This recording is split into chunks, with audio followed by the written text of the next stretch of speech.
Se você tiver intencionalidade, né, e se você entender quais são os problemas que tiram o sono do seu cliente, se você falar nesse assunto, aí o próximo passo que você tem que ter, depois disso aí, é você ser organizado, porque nós como consultores deveríamos ser, e começar a mapear isso. Você devia, primeiro, começa a mapear quem seria esse cliente, né, que eu falei, esse público que você vai atender, quais são os problemas. Então eu queria te propor de você fazer um mapeamento em 4 dimensões. Porque eu acho que essas 4 dimensões vão te ajudar a, vamos dizer assim, empatizar com o seu cliente, né? Então o que você vai fazer? Você vai pegar e você vai colocar, vamos dizer, 4 colunas, né? Uma das colunas dessas dimensões vai ser o que ele pensa. E aí nessa coluna você vai pensar assim, quais são as coisas, as ideias que ele tem, vamos dizer, às vezes aqueles padrões de pensamento que ele já tem, as concepções, às vezes até alguns pensamentos, objeções que ele já tem em relação ao que você faz, em relação ao trabalho dele, em relação ao problema que você sabe que ele tem. Às vezes o cliente, ele tem algumas crenças arraigadas que atrapalham ele, e aí você tem que ser como cirurgicamente já começar a pensar e mapear, né?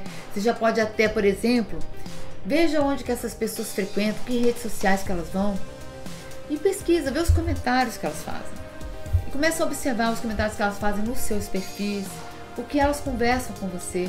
Às vezes, a gente tem um sério problema, que a gente conversa muito com as pessoas e a gente não presta atenção a esses detalhes, né? Então, passe a ser mais atento para esses detalhes, para essas coisas que as pessoas comentam, o que elas dizem, aqueles pensamentos, né?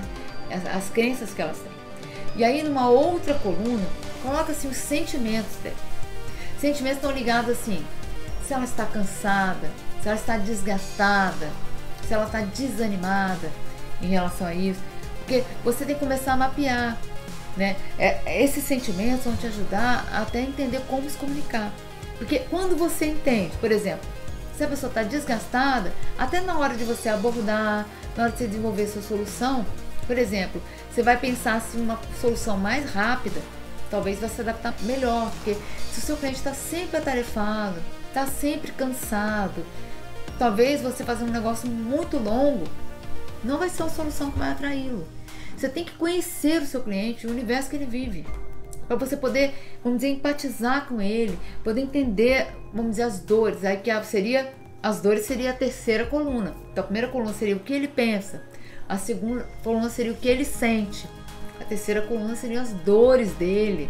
Dores no sentido assim, amplificando mais, medos, frustrações, obstáculos que ele vê, que ele acha que vão atrapalhar ele, né?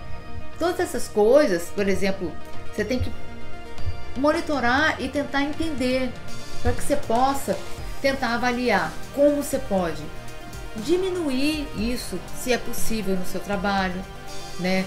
Se é possível na sua linguagem, você vê uma forma de conectar com ele, se você pode empatizar com ele. E, por último, a quarta coluna seriam os desejos, as necessidades dele. Porque quando você olha para o cliente, isso faz toda a diferença na sua comunicação. Isso vai te ajudar quando você for falar com ele, quando você for escrever alguma coisa. Isso tudo vai te ajudar a falar a língua dele.